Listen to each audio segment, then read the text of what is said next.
We would like to, first of all, thank you for welcoming us here at your office, at your foundation.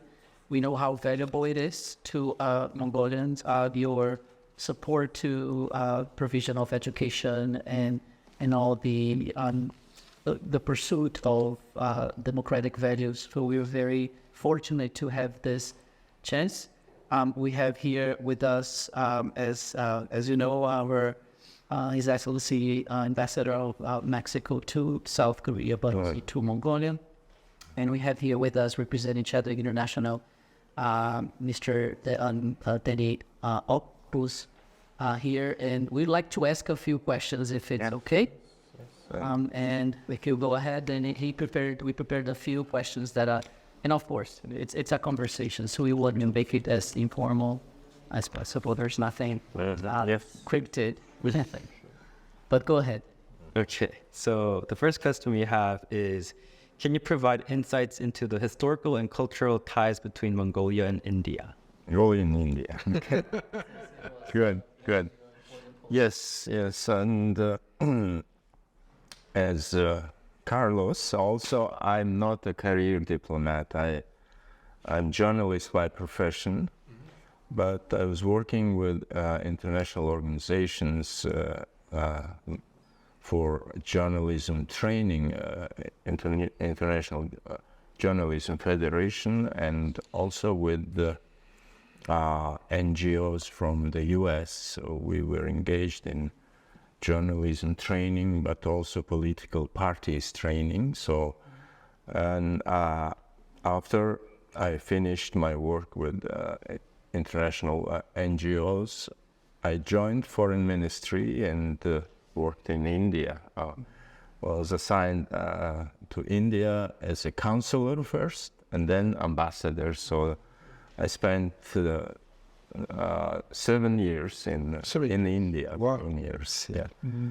So we have a very good and close ties with India, and we call it spiritual relations. India is regarded as a spiritual neighbor of Mongolia, because for many centuries back, Mongolians interacted with Indians and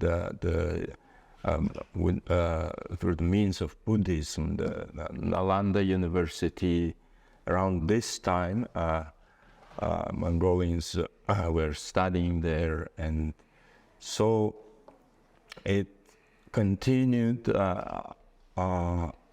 for centuries, and then in modern times as well.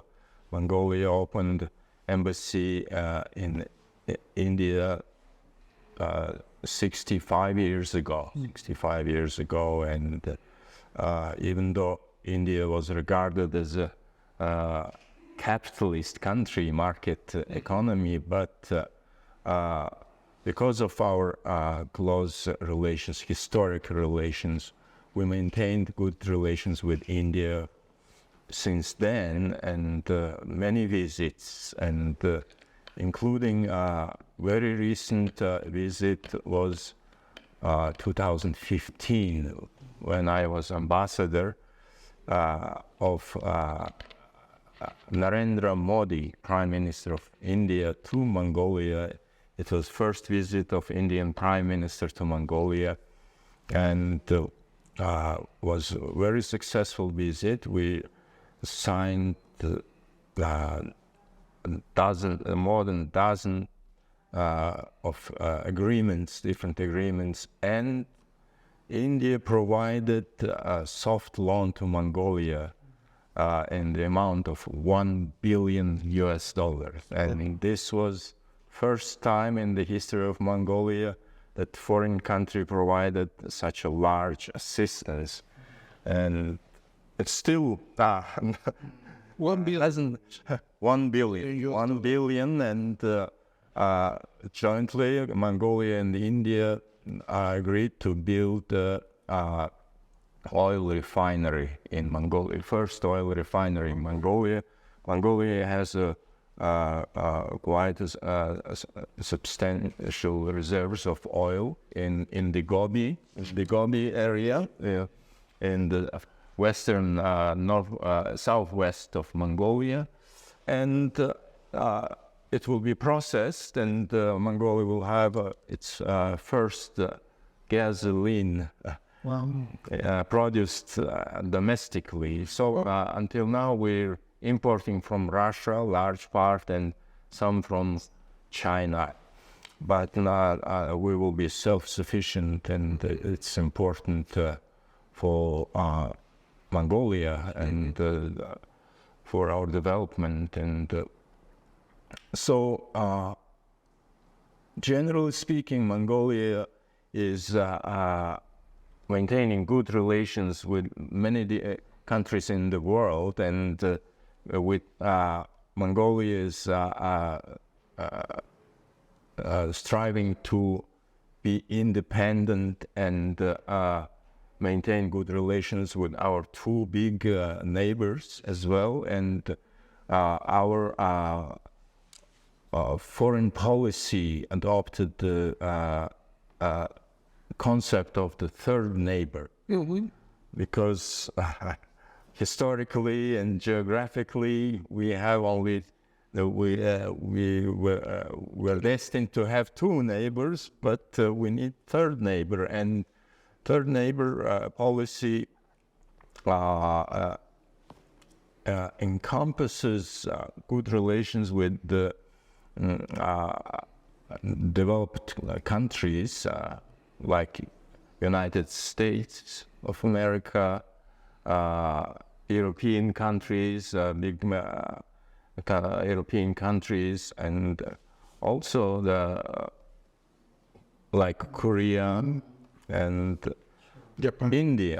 Japan, of course. Japan is very important, because Japan, from very beginning of a democratic transition in Mongolia, Japan supported our country and provided many aids and assistance, financial assistance, and was helping to Mongolia overcome this hardships of transition, because you know that being a socialist country and on the verge of collapse, when in 1990 many countries in Eastern Europe and even big Soviet Union collapsed, and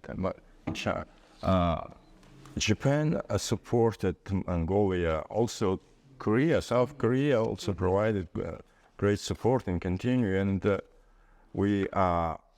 here's the history how democracy was born in Mongolia. So our Zorik Foundation, with the help of our international partners, we published this book, which tells the history of Mongolia in how it started, and also about this transition to democracy. And here, it would be interesting, I guess, for all of us to understand also the origin, but also what the foundation does. Since I know personally, but I think everyone here should be also, because the contribution that it has given to Mongolia is so relevant. So I think if you can share a little bit about it. Yeah, Mongolia is, we call it in Mongolia Democratic Revolution. Democratic Revolution started in December 1989. It was when first rally was held in Ulaanbaatar, and only about less than 300 people participated, but it was the beginning of the democracy in Mongolia. And this group of young people, they proclaimed that they're starting Mongolian Democratic Union. And with this proclamation, they put forward demands of changing the country, making it more democratic, having free elections, having multi-party system, and having transition to market economy. So, and the leader of this group of 13, there were 13 members of this first members of the Democratic Union, and they elected Zorik as the leader of their organization. Okay. So it was start of democracy in Mongolia, and after several rallies and demonstrations, the government resigned. And at that time the political party, the Communist Party, was very strong. So this the whole so-called Politburo, they resigned, and it was a good consensus, in fact, because Mongolia's transition was peaceful, and partly because young people who started the movement, but also the older generation, they reached consensus, and government resigned, and new elections were called. And in 1990, we had very first elections to the new to the parliament, those old parliament with more than 500 members, and this parliament in 2 years they worked on the new constitution of Mongolia. So in 1992, in 2 years, Mongolia was able to draft and approve its first democratic constitution, and the new parliament was created. So my brother was very played a key role in this, and I show you one picture that's just very symbolic of this transition. Where is this?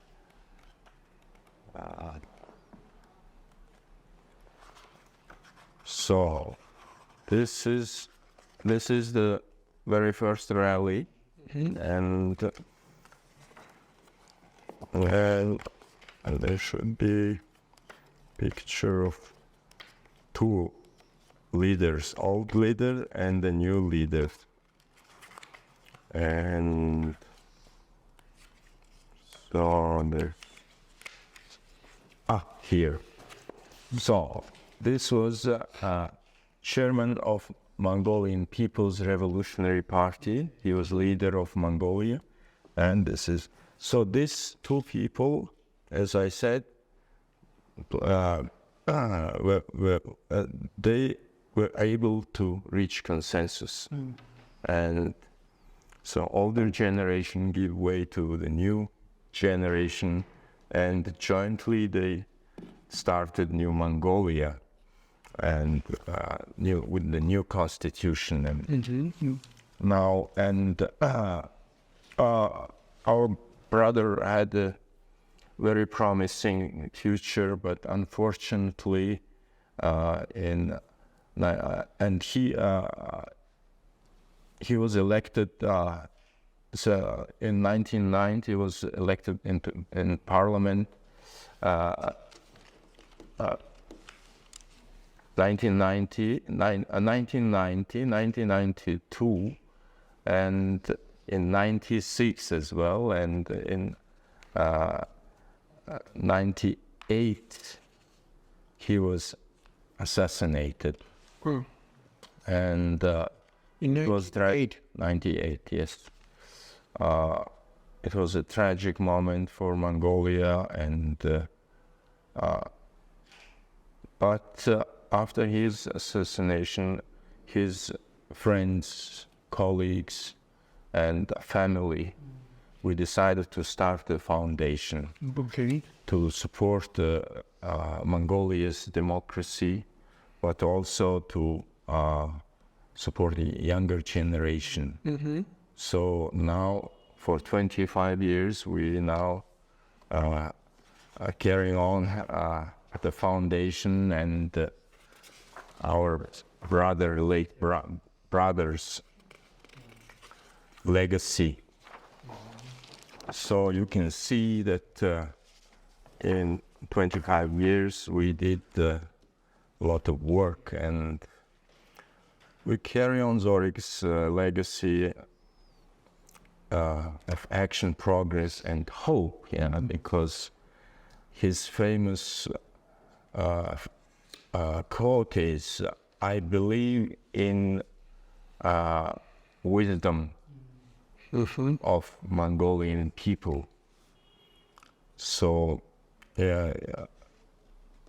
he believed in brighter future for Mongolia and for also that people of Mongolia will be prosperous and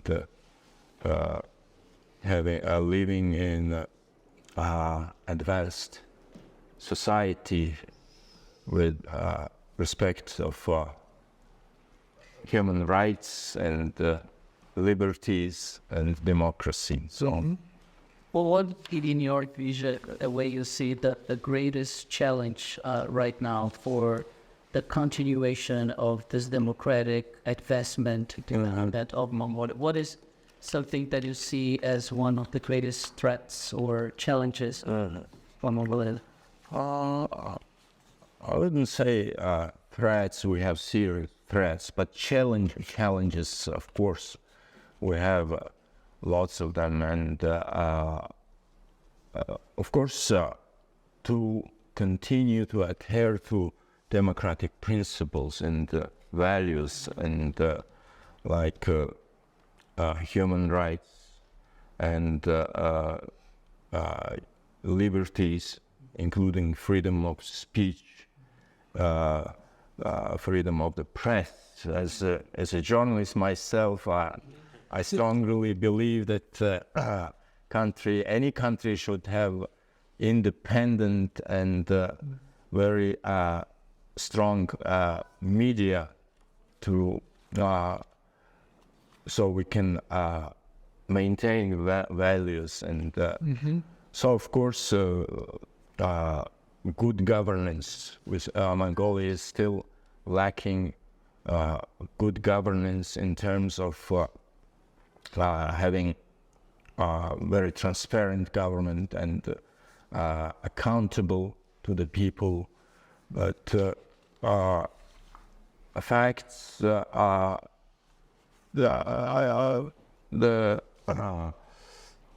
analysis, international and domestic analysis, say that we still have corruption, and our brother, he believed that corruption is bad for the country. That's why in the past we did a lot in helping anti-corruption campaign and different surveys we did, and we did very first anti-corruption campaign of essays and documentaries about and also posters. And these posters are re-exhibited every few years, and most recently, last month, we had another exhibition of our posters, anti-corruption posters, at the theater museum. It's next to the main square. There is a museum there, and so, of course, this good governance, and but also the now very important for the country, for Mongolia, is to have vibrant and very active younger generation, because Mongolia's population is relatively young. Maybe half of the population is under age of 35. 35. Yes.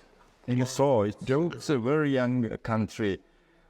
So that's why our foundation's focus shifted from, of course, we do lots of different things.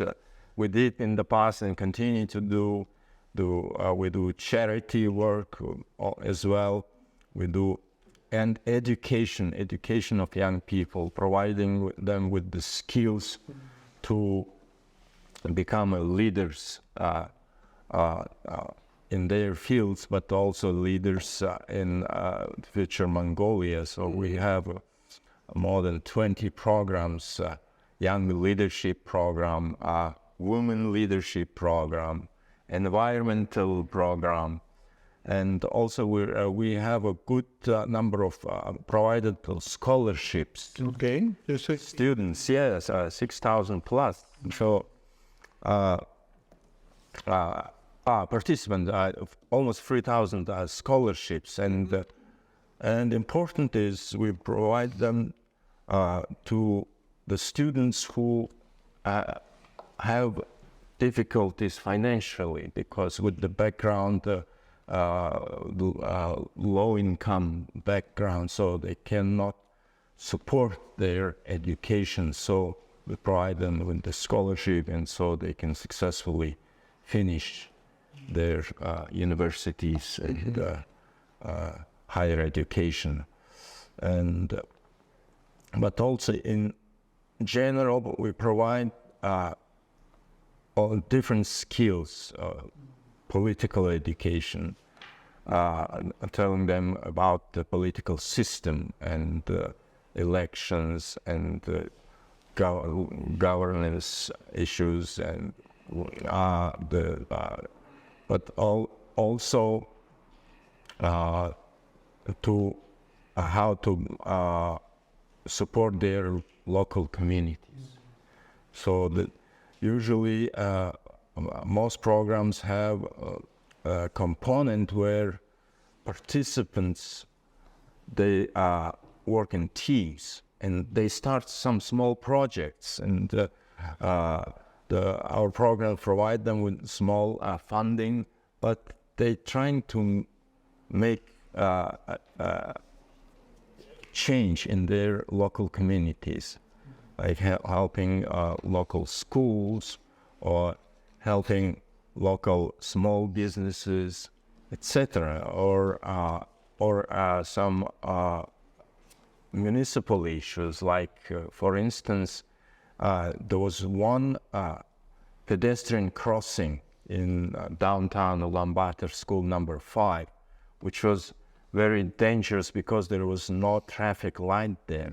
Okay. So they raised money, and then with this money, and they also got the permission from the municipality, city municipality, and the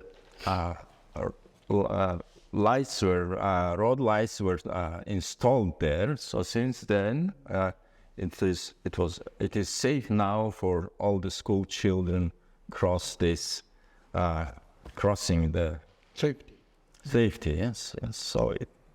So this is just a few examples. Yeah. Thank you. There was a question that regarding this traditional nomadic culture that Mongolian, in a way, history has brought to the attention of the world. And maybe then you could ask that. I don't. If you have the question more reframed. It's all these small villages. Okay. And people there just work. They do have livestock, but most of them work in government offices or local shops, etc. So if we count the real nomadic people who raise their livestock, then the percentage is even smaller, less than 15%. Less than 15%. Yes. So, but because for thousands of years, Mongolians lived as a nomadic people with their livestock, and it provided them with everything, shelter, food, and everything. So they were very independent, you know. And recently there was some conference which was titled "The Democracy of Mongolia Yesterday and Today," and one question was raised: was democracy inherited to nomadic people? And the answer was yes, because when you live with your livestock and totally in harmony with the nature, so you don't need, if you disturb, if some people are bothering you, some neighbors, you just go and move with your livestock, with your family. Yes, yes. So independent, very independent. And so this spirit of individual freedom and independence, I think it's very strong in Mongolian mentality. And that was the question. Yes. Ukraine, it's exactly So it's in Mongolian people's blood, that independent thinking and love for freedom. So it explains also why quite in very short time, it was only 3 months that people were demonstrated on the streets, and 3 months, but not every day, maybe, or once in 2 weeks. So maybe 5 or 6 demonstrations, and then the system has changed, and also this. But despite this individual freedom, love for individual freedom, but also this mentality of helping each other is also very strong for nomadic people, because living with the nature requires courage. Because, and by the way, our brother's name is Courage. Zorik is courage. Zorik is courage. Courage, yes.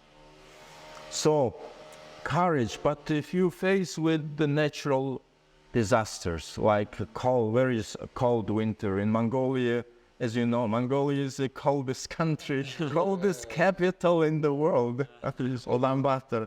So, or if it's drought in summer, so people lose their livestock. So they help each other to overcome these difficulties. So this mentality of helping each other, of being united, is also important for nomadic people. And I think this unity of Mongols also helped Genghis Khan to build this empire, big empire, because they were together and strong. I think, we don't want to take much of your time, but there was one, I think, or two very important questions. Yes, I think one is regarding the special visit of the cold baby, Sanjaasuren asked that specific question, and the other one is a little bit on interreligious dialogue and how important it is in your view. But can you reframe that question then? Yes. So what are some potential key areas of cooperation and collaboration between Mongolia and the Vatican? I think as Mongolia is very friendly foreign policy. So Mongolia, even though it's a very small country, but we're trying to reach to many partners around the world, and so that's why we try to expand our diplomatic relations, and in last 30 years after democratic transition, the new countries we established diplomatic relations are growing very rapidly, and I myself was ambassador when Mongolia established diplomatic relations with Bhutan. Okay. Also the country with very similar traditions.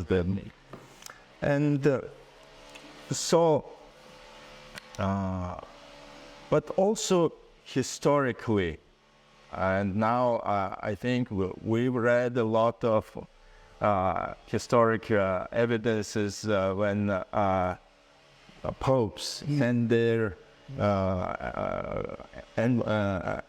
envoys to Mongolian courts, and so it means this memory of Mongolia is very strong, but also I think Pope Francis's messages also are important to Mongolian people, and including our Zurich Foundation's mission, because we mentioned that our programs we're trying to support poor families, like with the scholarships, but also with the other programs we're trying to support young people who are having difficulty to find their ways in life, like we have supporting unemployed young people program, etc. So this Pope Francis's appeal to prioritizing the social classes, disadvantaged classes, is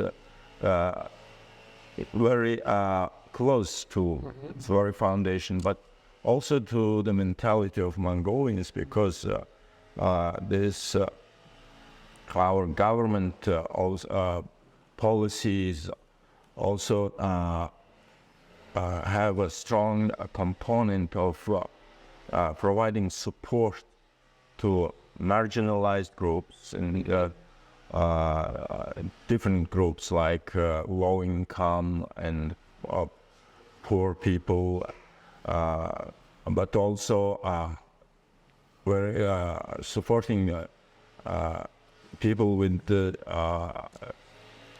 challenged people. Very strong programs as well. So this inclusive social policies quite will be Mongolians will reflect very well, I think.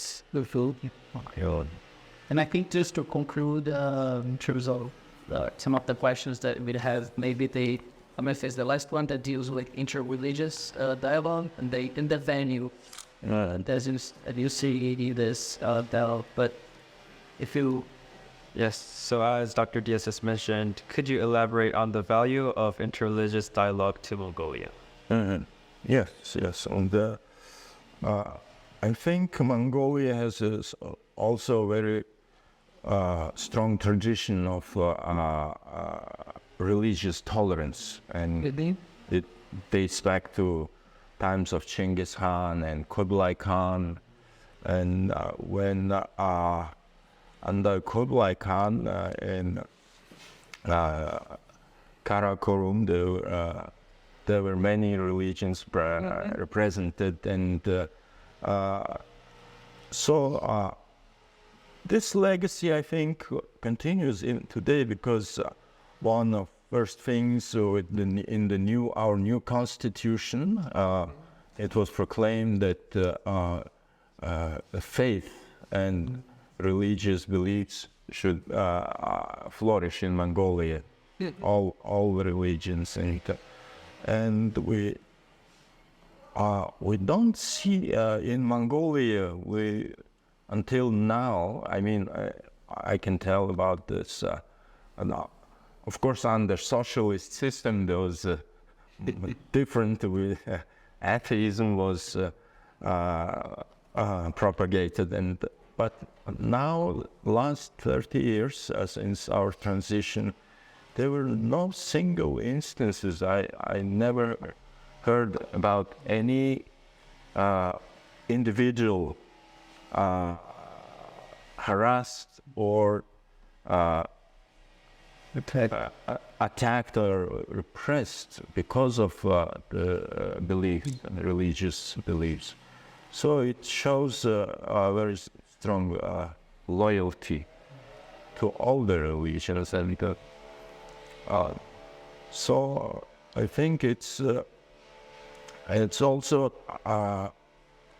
part of our mentality of Mongolians to treat everyone equally. So it's good, and also foreign policy. I myself, as ambassador, I dealt with different religions. In India, you have Hindus, Muslims, and Buddhists, etc. So, but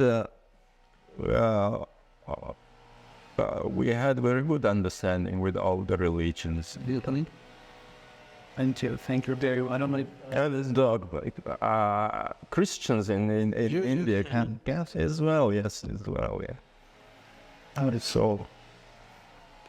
Well, only I can. In the other day that I was stayed in Mongolia, only 2 days, I can see a very vigorous society with a lot of opportunities in all the issues, in economic issues. I'm surprised because in Mexico, when you are talking about of Mongolia, we thinking in Heskiska, Yes. the history, in a great culture, but the other one is a mystery. And now I'm really surprised, and I can found many similitudes, right? Similarities. Similarities.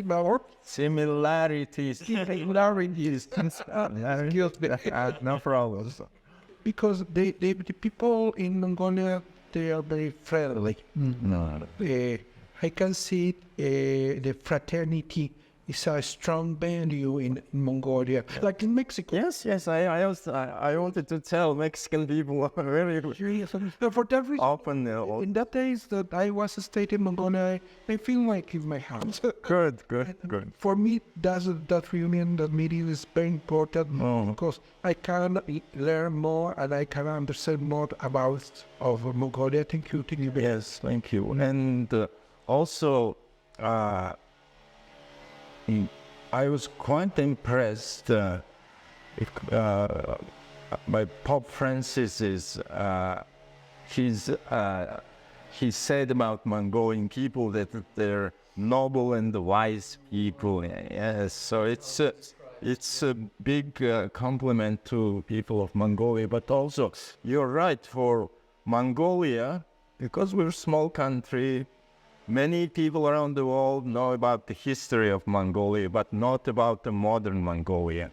And Pope's visit is very welcome in Mongolia, and it will help Mongolia to send message all around the world about Mongolia, or what country it is now. It's democracy, and it's open and friendly country. I think it's important. So much. I think, the time we spent here was not only, I think, learning, but the experience, the ability, the friendliness of Mongolian people in general, but having a chance to interact with someone that gave us the historical background, a little bit of personal experience, and sharing with us such an important venue of how relevant it was, the democratization process, that South Korea experienced, that many countries went through, and Mongolia has really now on the stage, I guess, global stage that all of us are here for a specific, state visit, but experiencing that you provided in this conversation. So we really appreciate, and we hope, wish all the best. Let us know how we can support innovation and ideals that you promote. But it's very similar, to what we do as Yes, educational institution. really, really similar to our values and what we believe in. So please count on us in any different ways. I'm sure Ambassador is also in agreement that there's a lot to collaborate. So Sure. And I'm also personally hoping to visit Chad and Chad Lake. anytime. That's the result.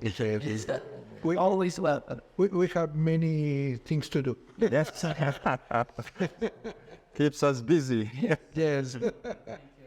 Good. Me to promote the broom picture. Yes. And thank you for coming to our foundation.